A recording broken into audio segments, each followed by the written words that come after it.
My Jesus, my Savior, Lord, there is none like you. All of my days, I want to praise the wonders of your mighty love. My comfort, my shelter, tower of refuge and strength, let every breath, all that I am, never cease to worship you. Shout to the Lord, all the earth, let us see. Power and majesty, praise to the King. Mountains bow down and the seas will roar at the sound of your name. I sing for joy at the work of your hands. Forever I love you, forever I stand. Nothing compares to the promise I have in you. My Jesus, my Jesus, my Savior, Lord, there is none like you. All of my days, I want to praise the wonders of your mighty love. My comfort, my shelter, tower of refuge and strength, let every breath, all that I am, never cease to worship you. Shout to the Lord, all the earth, let us sing. Power and majesty, praise to the King. Mountains bow down and the seas will roar at the sound of your name. I sing for joy at the work of your hands. Forever I love you, forever I stand. Nothing compares to the promise I have. Oh, shout to the Lord, all the earth, let us sing. Power and majesty, praise to the King. Mountains bow down and the seas will roar at the sound of your name. I sing for joy at the work of your hands. Forever I love you, forever I stand. Nothing compares to the promise I have in you.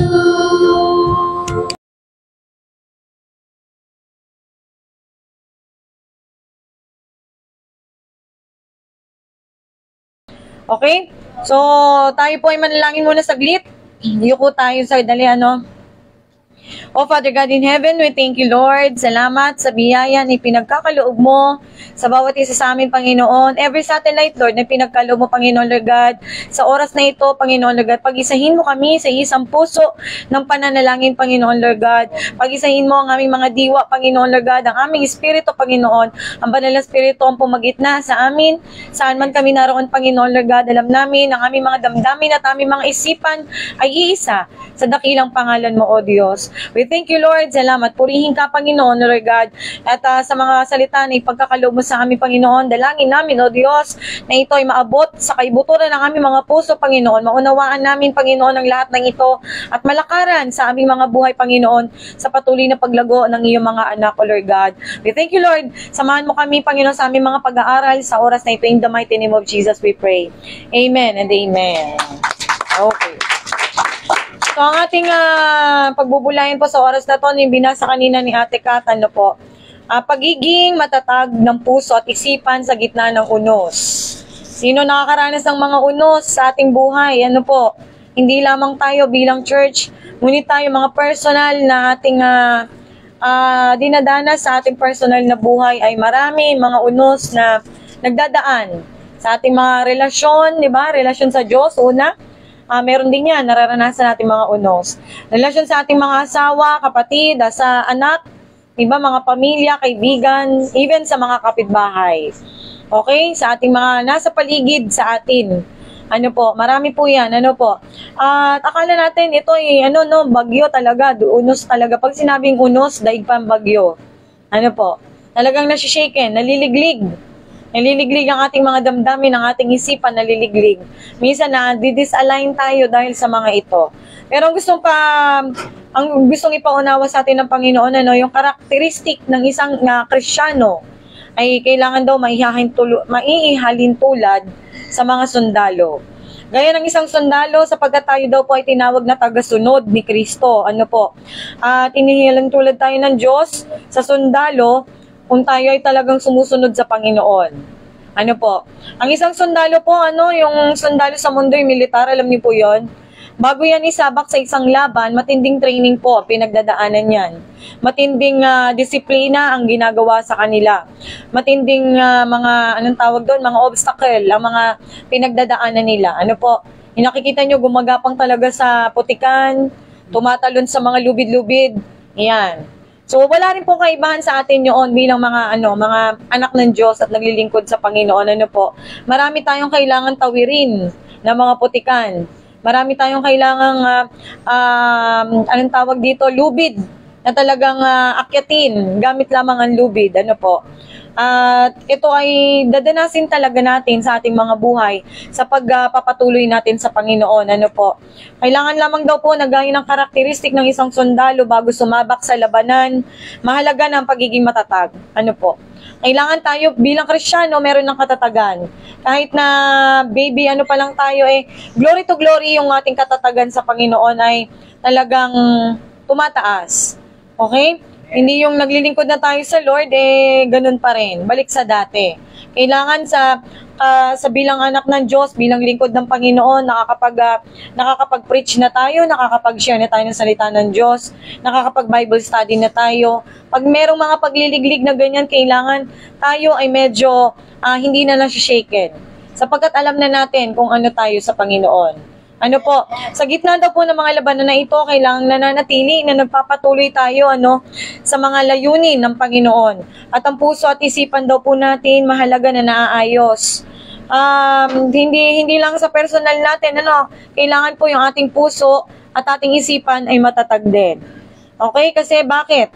Kapag hindi po matatag ang ating isipan, kaya yung iba bumibigay. Yung iba po nakikita nyo nababaliw. Ha? Kaya sinasabi ng iba na pag nag-aaral ka ng Biblia, nakakabaliw. Ha? Kasi bakit? Pag pumapasok po kayo sa spiritual realm, ay napaka matinding labanan ng isipan po. Kasi battlefield talaga ang ating isipan. Diyan tayo nakakarinig ng mga bulong ng kaaway. Diyan tayo nakakaranas ng mga kaisipan na mali, di ba? Good and evil nag-uusap sa isipan mo. Okay? So, matinding mga labanan po ito. Ano po? Kailangan daw po nakakondisyon ito sapagkat ang bawat kilos ng bawat isa ay dumadaan dito. O ang kilos at resulta ng kalaman ng kalooban. Yung laman ng ating mga kalooban, doon po nanggagaling sa ating isipan. Bago po yan pumunta sa ating mga puso, inisip muna natin. Okay? Ang isang kasalanan po, hindi po yan nagagawa ng isang tao kung hindi niya muna napag-isipan. Kung hindi siya muna nag-desire. Diba? Ang isang magnanakaw ng bangko, hindi yan nagnakaw ng bangko muna. Diba? Pinagplanuhan muna nila yan. Pinag-isipan muna nila yan. Okay? So, ganun din po sa atin bilang Kristiyano, yung ating katatagan sa Panginoon, magiging matatag ka kung ang inyong mga isip at puso ay patuloy na tumatatag din. Diba? Sa paanong paraan, kailangan po nare-renew.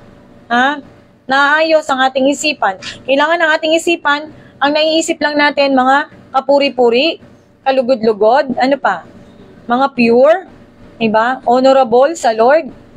At walang bahid na karumihan. Walang bahid na kasalanan. Kapag ang kasalanan daw po ay inisip nyo na, nilaro-laro na sa isip, papasok na yan sa damdamin. Hanggang sa sasabihin mo na siya. Kaya nga diba ang sabi sa Biblia, out of the abundance of the heart, the mouth speaks. Okay? Kasi inisip mo muna siya, pumasok sa puso mo, ngayon lumabas sa bibig mo. Kasunod po nun, gagawin mo na siya.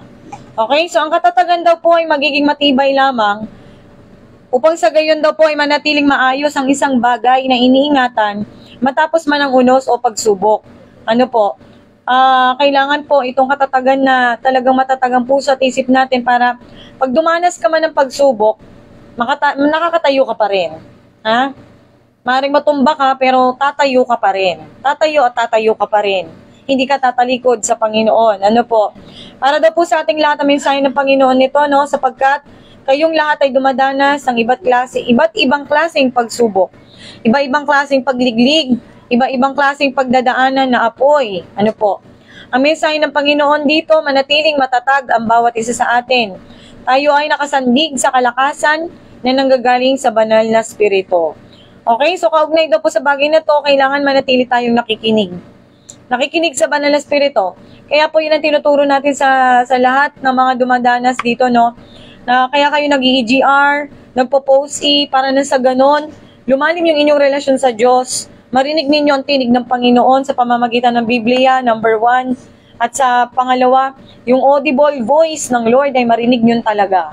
Para na sa ganon, dadanas kayo ng mga pagsubok, kahit hindi nyo hawak yung Biblia. Even yung Word of God, ipapaalala na sa inyo ng banal na spirito. Okay? Kasi pag dumanas kayo ng pagsubok, minsan wala talaga. As in, wala kayong kasama. Nag-iisa lang po kayo. Okay? Yung sinasabi ni Tito Mayok na siya yung binala. Huwag ka mag-alala. Naranasan din namin yan. Diba? Naranasan natin yan lahat. At dadanasin ng lahat. Dadanasin po natin yan. Okay? Kulang pa po yan. Sa mga nangyari sa Panginoong Hesus, kulang pa po yan. Nung ako po ay dumanas ng ganyan na talagang unos yung aking dinanasan, isang linggo ako nagdi-deliverance. Napakapalad yun ngayon kasi may online na ang deliverance. Kaya nyo ng tawagan. Nung mga time na yun, napunta ako sa lugar na walang signal. Kaya kahit tawag, hindi ako makatawag sa JCGD. Kaya mapalad kayong lahat ngayon dahil nakakapag-online tayo, nakakapag-deliverance tayo online. Kaya yung mga pagliglig na ganyan, i-treasure nyo po. Dahil yan ay diyan nyo makikita yung kapangyarihan ng Panginoon. Diyan ninyo makikita yung kabutihan ng Diyos. Diyan nyo makikita yung favor ng Lord sa atin, ng mga naglilingkod sa Diyos. Sige, palakpakan nyo ang Lord. Pinapalakpakan yan. Okay, so lahat tayo, dinadanas yan. Personal man buhay natin, sa pamilya man, di ba po? Lahat yan dinadanas po natin, Yung mga pagtatanong daw po sa mga bagay na dapat gawin, ano daw po ang solusyon, ganun din kung ano ang tinuturo ng Panginoon sa bawat isa. Kaya mahalaga na tayo ay nakikinig sa Panginoon. Kasi sa mga pagsubok po na dinadanas natin, diyan po tayo tinuturuan ng Lord. Diyan na nagbibigay ang Panginoon sa atin ng mga wisdom, revelation, Word of God, diyan po siya nagbababa sa kalagitnaan ng mga unos na yan. Okay? Kaya ang mahalaga, kayo ay nakikinig. Kayo ay tumatawag sa Panginoon. Lalo na sa mga panahon na kayo ay may problema, Hindi na po nais ng Panginoon na maging mapagkunwari tayo, sapagkat siya ang mag-aayos ng lahat ng ito. Pakibasa nga po, awit 51:17. Ang handog ko, O Diyos, na karapat-dapat ay ang pakumbabat pusong mapagtapat. Ayun, di ba? Ang handog ay, karapat dapat mapagkumbaba ang puso. Kaya kailangan manatili tayo mapagkumbaba lagi sa Lord. Sa harap ng Panginoon po, kailangan laging humble heart. Hindi tayo nagmamalaki. Kapag oras po na tayo ay hindi na nanalangin, tayo po ay nagmamalaki na sa Diyos. Sa oras po tayo ay dumadaan sa mga pagsubok at hindi tayo nagpe-pray, nagmamalaki na po tayo nun. Parang sinasabi natin sa Lord na, kaya ko na to. Hindi na kita kailangan. Mas lalo kayong tumawag sa Diyos. Mas lalo kayong pumunta sa gawain ng Diyos kapag kayo ay dumaranas ng Panginoon ng mga pagsubok. Kasi bakit po? Kapag ganun po kasi, kayo ay nangihina. Okay? Tayo ay nangihina kapag mayroong mga pagsubok. Kailangan nating maapuyan. Diba? Gaya ng isang nagbabagang uling, pag itinanggal mo siya sa mga kumpol ng uling na nagbabaga, mawawala yung baga niya. Okay? Ganun din po sa atin. Kailangan ibalik mo siya doon sa mga kumpol ng uling na nagbabaga para sa ganon maapuyan siyang lalo. Okay? So bakit daw po mabilis na bumibigay ang ating mga isipan? So sabi po, ito ay pamamaraan ng tao kung ano ang pamumuhay. Maraming iniisip, nakukulang sa kaalaman sa mundo. Parte nito ang kakulangan ng pananampalataya. Ayan. So yung isipan natin, madali talagang bumigay yan. Kasi bakit? Marami tayong natututunan sa mundo. Sa Facebook pa lang po, mag-reels pa lang kayo, ang dami na ngayon. Psychology facts, di ba? Yung mga katuruan ng mundo, marami. Marami sa Facebook, nakikita nyo. Tapos may YouTube pa, di ba? Sari-saring mga aral, di ba? Pero mas mahalaga, aralin nyo po ang salita ng Panginoon at hindi kayo magkakamali. Sa parte daw na to, nakukulangan tayo. Sa bagay na yun, nagkakaroon tayo ng condemnation. Pag kulang ang inyong pananampalataya, automatic po yun, nagkakaroon tayo ng condemnation. Andiyan na, sunod-sunod na po yan. Pag walang faith, di ba? Matatakot ka na. Ha? Matatakot ka nang gawin yung mga bagay-bagay, matatakot ka nang subukin yung mga pinapagawa ng Lord sa'yo. Kasi bakit? Kulang sa pananampalataya. Hindi tayo nananampalataya sa salita ng Diyos. Pakibasa nga po 1 John 4, 1-6. 1 John 4, 1-6. Mga minamahal, huwag ninyong paniwalaan ang bawat nagsasabing nasa kanila ang Espiritu. Sa halip, subukin ninyo sila upang malaman kung talagang mula sa Diyos ang Espiritong nasa kanila. Sapagkat marami ng huwad na propeta sa mundong ito. Ito ang palatandaan ng Espiritu ng Diyos nga ang nasa kanila.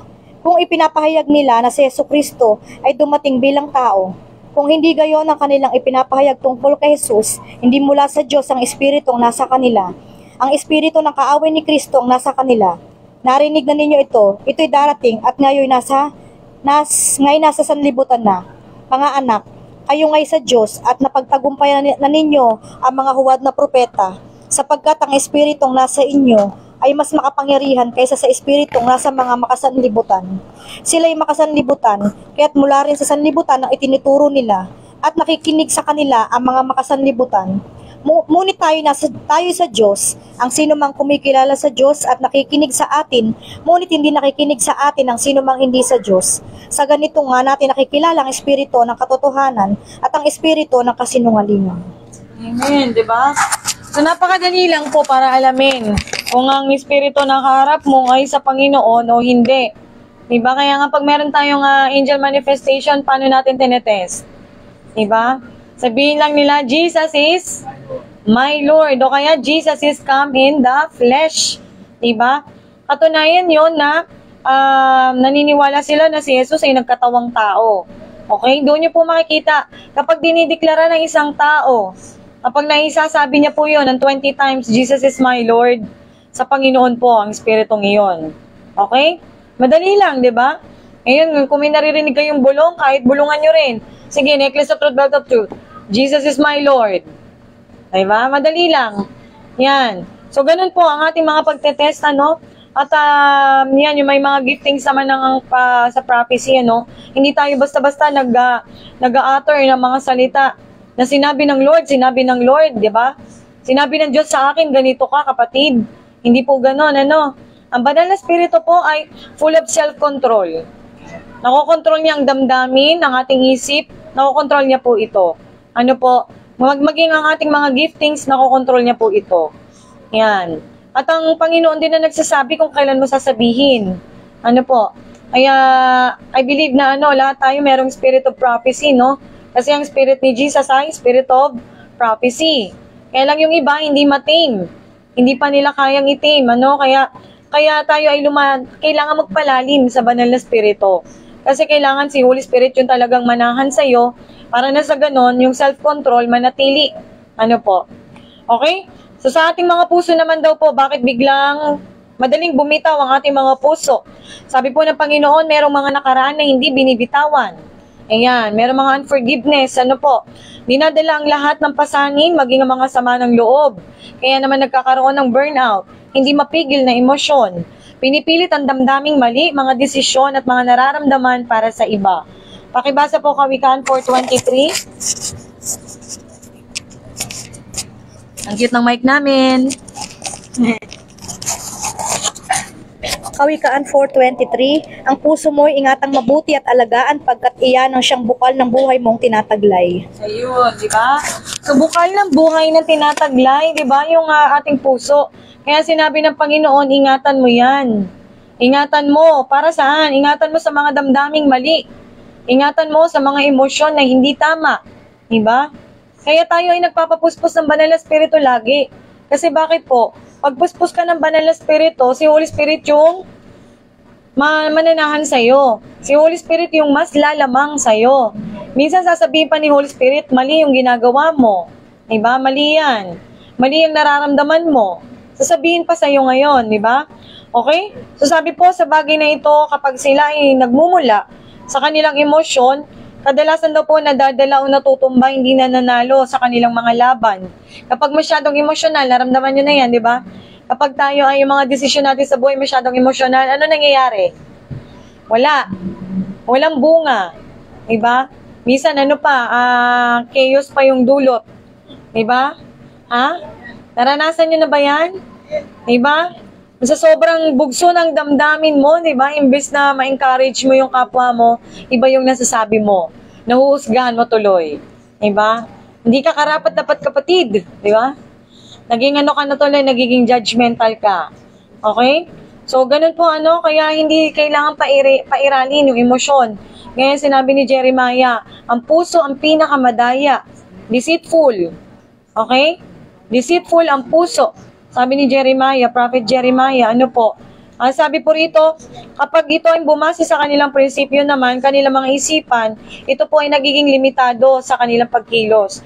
Kapag po ang ating mga isipan naman, ginamit natin yung mga prinsipyo na nakuha natin, na-acquire natin sa mundo, nalilimitahan po ang banal na spirito. Okay? Nalilimitahan po. Akala natin, di ba, itong mga paghiwa-hiwalay natin na to, di ba, medyo malungkot? Malungkot ba kayo? Malungkot ba kayo? Wala si Sig, walang magdadrum sa amin, wala si Ate Faye, di ba? Di ba? Nakita nyo ba yon? Nakala natin, papalayasin na tayo sa tumana, di ba? Pero hindi nyo namamalayan, gumagapang na pala ang gawain ng Diyos.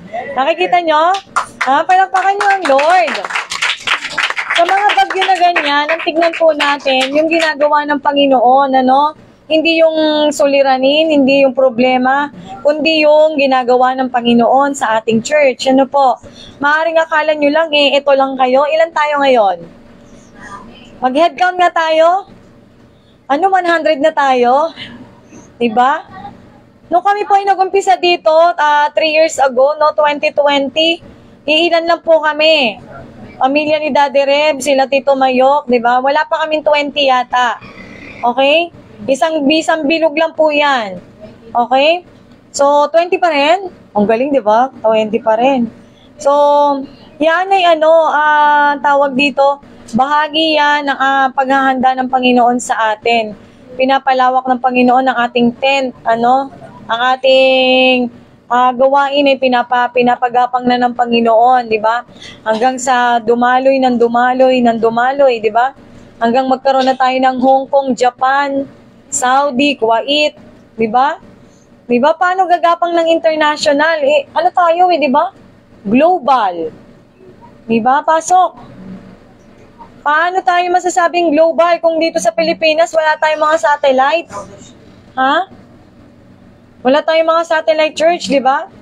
Paano tayo makakarating ng Asia? Paano makakarating ng Middle East ang ating church? Kung dito pa lang sa Marikina, tumana lang ang satellite natin dito sa Manila, wala. Di ba? And soon, di ba? Soon yan, magkakaroon. Pangasinan, Davao, yan. Malapit na, inahasa na rin ang Davao. Tandaan natin, Lagi natin silang isama sa panalangin. Kasi nag-birth lang yan sa panalangin. Ha? Nag-umpisa lang po yan sa ating pananalangin. Hindi natin alam, di ba? Noong mga nakaraan taon, ng prayer lang natin. May pinapanganak na church eh. Ba't ang hirap-hirap, Lord, di ba? May pinapanganak na church. Anong church yon? Saang church yon? Di ba? At ayun, 4 na kaagad. Di ba? Ang galing ng Lord, no? Biyaya ng Panginoon. Hallelujah. Purihin mo, Panginoon. Diba? So, huwag natin limitahan ng Diyos sa ating mga buhay, lalo na sa ating gawain. Dahil marami po ang nangangailangan ng inner healing and deliverance. Napakarami. Napakarami pa po ng hindi nakakakilala sa Panginoong Jesus. Tandaan niyo po, kung kaya sabi po ng mensahe ng Panginoon sa atin, ng bawat isa ay magpatuloy daw po sa pagkilala sa Panginoon, Ganon din sa pakikinig at pagsandig. Ano yun, pagkilala? Ano yung isa pa? Pakikinig at pagsandig. 3 bagay, po ang kailangan natin. Pagkilala sa Diyos, pagkilala sa Banal na Espiritu, pagsandig, pakikinig. Pakikinig muna at pagsandig. Okay, pag sinabing pagsandig, nakita niyo ba si John doon sa Last Supper? Di ba nakahilig? Nakahilig kay Jesus? Nakakita na kayo noon yung portrait ng Last Supper, di ba? Si John po yun, yung nakasandig na ganon. Dapat ganon din tayo sa Banal na Espiritu. Lagi natin kasama si Holy Spirit, pero hindi natin kinakausap. Di ba? Lagi natin kasama si Holy Spirit, hindi nyo man lang inaalok na kumain. Holy Spirit, kakain na po ako. Di ba? Kasama natin si Holy Spirit, pero hindi tayo nagpapasalamat. Di ba? Na nakauwi na tayo. Di ba? Tinuruan niya tayo mag-pray. Di ba? Pinaalalahanan kanya mag-pray. Yung pala may banggaan sa unahan. Okay? Si Holy Spirit po lahat yon. Kilalanin po natin siya. Acknowledge natin yung lahat ng ginagawa niya sa ating mga buhay. Di ba po? At salamat sa Diyos, di ba? Salamat sa Banal na Espiritu at ginagabayan niya tayo. Okay? So sabi po, patuloy tayong susubukin. Meron pa rin testing, ha? Huwag kayong magpakampante. Akala nyo ganun-ganun lang, may testing pa rin po tayo. Mga testing na yan para pagdating po ng temptation, hindi po nagtutukso ang Lord, tandaan nyo, hindi po siya nagtetempt. Testing po sa Panginoon. Testing ang ginagawa ng Lord sa atin. Ay, tetest ko nga to. May spirit. Ay, ano ba yung anointing ng Sunday? Ano binigay sa ating anointing? Kalakasan. Diba? Kalakasan. Binigay sa atin. Ano pa? Pagtitiwala. Ang dami. Kaunawaan. Mga Sundays natin, di ba, binigay ng Lord na anointing. Tignan nga natin kung maliliglig sila. Di ba? Nagkaroon ng pagliglig ngayon. Okay, nakatayo pa ba lahat? Amen! Di ba? Nakatayo pa. Yun po ang purpose ng anointing, ha? Hindi po yan basta ipinamimigay lang. Ang purpose ng anointing, to edify you. To edify ourselves. To edify the church. Okay? Kaya tayo ay ina-anoint ng Lord. Hindi po yan para sa wala lang. Ina-anoint tayo ng Panginoon tuwing Sunday kasi bakit? Yan yung gagamitin natin na lakas pagdating ng Monday, Tuesday, Wednesday, Thursday, hanggang Saturday. Okay? Kaya gamitin natin yung anointing na yun pinagkakaloob sa atin ng Panginoon. So iwasan daw po natin pagkakaroon ng reklamo, pagre-rebelde, sa ating mga pinagdadaanan. Kailangan po pag dumadaan tayo sa mga pagsubok na gano'n, huwag tayong magre-reklamo. Huwag tayong, ano ba naman to Lord, ang hirap naman. Diba? Ang itanong po natin, Lord, ano po yung tinuturo mo, Lord? Gusto ko nang malaman para na sa gano'n bumilis na to. Mabilis na akong makaalis sa sitwasyon na to. Ganun po yung maging prayer natin. So sa mga labanan daw po nito, kasi bilang Kristiyano daw po, tayo ay itinakda upang makipaglaban. So, hindi po tayo nakikipaglaban sa physical, laging spiritual ang ating labanan. Ha? Okay? So, ito po ay para sa kabutihan natin, sapagkat tulad ng mga nasusulat daw sa ating mga Biblia, ay ang mga araw daw po na paparating sa atin ay pasama ng pasama. Ha? Pasama ng pasama. Kayo po ay maghalubilo lang sa mundo, nakakalason. Nakakalason po. Okay? Kung kayo daw po ay magpapadala sa mga sitwasyon na ganito, ang mga masasamang bagay na nakapaligid sa inyo, di daw po kayo maituturing na liwanag. Okay? Kasi bakit? Nakiisa ka pa doon sa mga nakikipag-away. Imbis na peacemaker ka. Diba? Imbis na ikaw yung aawat sa kanila, imbis na pumagitna ka, naging bias ka. Diba? May tinuruan ka pa. Ipabarangay mo. Diba? Imbis na doon pa lang, ayusin mo na, ikaw yung maging daluyan ng kapayapaan, anong nangyari? Diba? Tinuruan mo pa silang magbaranggayan. Sige, tumawag ka ng pulis para malaman na. Ikulong mo na yan. Diba? Hindi ho ganon ang bilang lingkod ng Diyos, hanggat maaari kayo ay maging daluyan ng pagpapala sa kapayapaan patungo sa kanila. Okay? So sabi po ng Panginoon, kailangan alam natin yung identity natin, kilala nyo kung ano kayo sa Lord. Kaya nagde-declare tayo dito, di ba? Ako'y pinagaling na, di ba? Ano po yung mga dinedeklara natin sa buhay natin? Sige nga. I am a child of God, di ba? We have the authority to trample on snakes and scorpions. Tapos pagdating ng lumabas, nalason.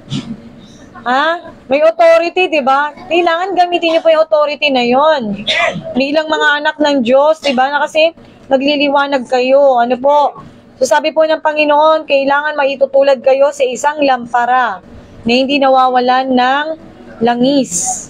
Okay, pag may langis kayo palagi, yung lampara, hindi po yan nawawalan ng ilaw. Palaging nagliliwanag. Kumbaga, matutumba man ito, matatawag na matatag at maliwanag pa rin. Okay? Nagagamit ng maayos sa lahat ng mga bagay. Okay? So, kaya kakibat daw po nito, kailangan tayo ay merong katapatan sa Panginoon. Ang ating katatagan ay may katapatan sa Panginoon. Sapagkat kung ikaw mismo ay hindi tapat ang puso mo at isip mo, hindi tapat sa Panginoon. Paano pa kaya yun? Nagsinungaling ka kanina, tapos tinanong ka ng pastor. Diba? Ano nagawa mo kasalanan kanina? Nagsinungaling ka ba? Hindi po. Hindi ako nagsinungaling, Diba? Pero alam mo sa sarili mo na nagsinungaling ka. Diba? Okay? So, kailangan alam mo na kaagad. Pag may mali, aminin ka agad. Wag mo nang i-sugarcoat yung kasalanan. Mas madali pong umamin at magpaayos sa Lord kaysa itago. Kasi ikaw yung malalason nito. Okay? Sabi po, kung ang katapatan po sa inyong mga damdamin o emosyon, mga nalalaman ay kulang. Ang iba po sa inyo ay hindi nakakapagpatuloy at hindi nagiging matatag. Pakibasa nga po yung Psalms 112, 7-8. Awit 112, 7-8.